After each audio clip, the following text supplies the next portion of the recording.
সত্যিই আমরা উদ্বেলিত, উচ্ছ্বসিত ও উদ্দীপ্ত। সকল মহারাজদের সশ্রদ্ধ ভক্তিপূর্ণ প্রণাম এবং উপস্থিত ভক্তবৃন্দদের স্বাগত ও ধন্যবাদ জানিয়ে সর্বভারতীয় সারদা সংঘ শিলিগুড়ি শাখার পক্ষ থেকে আমাদের বিনম্র নিবেদন। গীতে আলেখ্য কথামৃতের গান।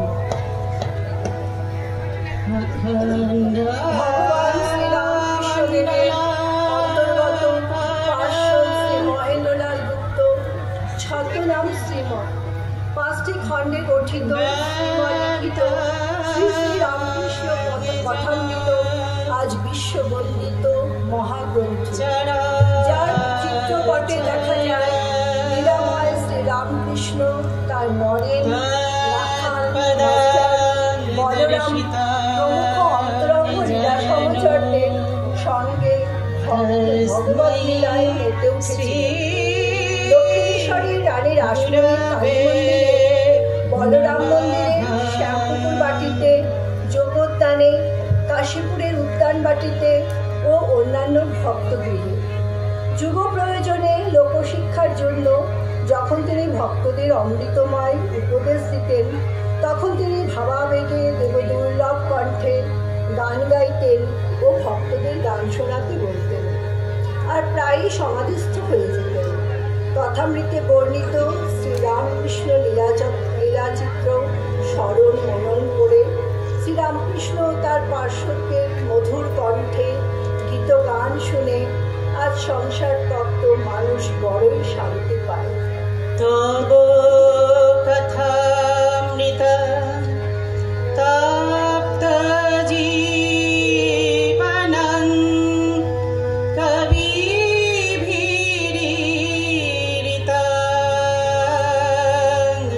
কল্মষাপহম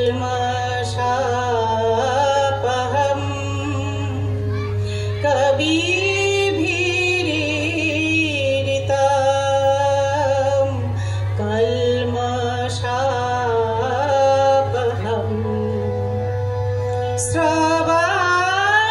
শ্রবণমঙ্গলম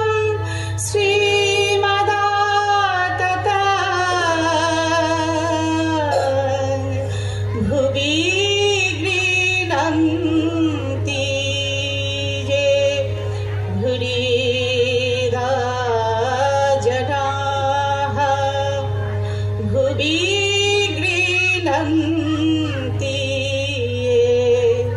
ভুরিদা জনাঃ।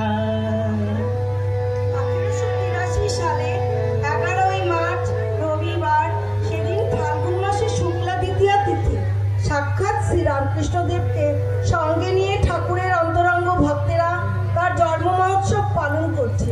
খুব ভোর থেকে ভক্তেরা দক্ষিণেশ্বরে আসছেন। মা ভবতারিণীর মন্দিরে মঙ্গল আরতির পরই প্রভাতির আগে নহবতখানায় মধুর তানে রৌশন চকি বাজছে। তখন বসন্তকাল, চতুর্দিকে আনন্দের সমীরণ বইছে।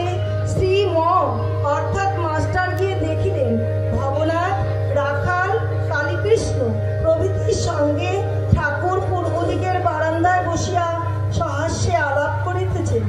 মাস্টারকে দেখিয়া শ্রী রামকৃষ্ণ বলিলেন, তুমি এসেছ? লজ্জা, ঘৃণা, ভয় তিল থাকতে নয়, আজ কত আনন্দ হবে। কিন্তু যারা হরিনামে মত্ত হয়ে নৃত্য গীত করতে পারবে না, তাদের কোনো কালেই হবে না। ঈশ্বর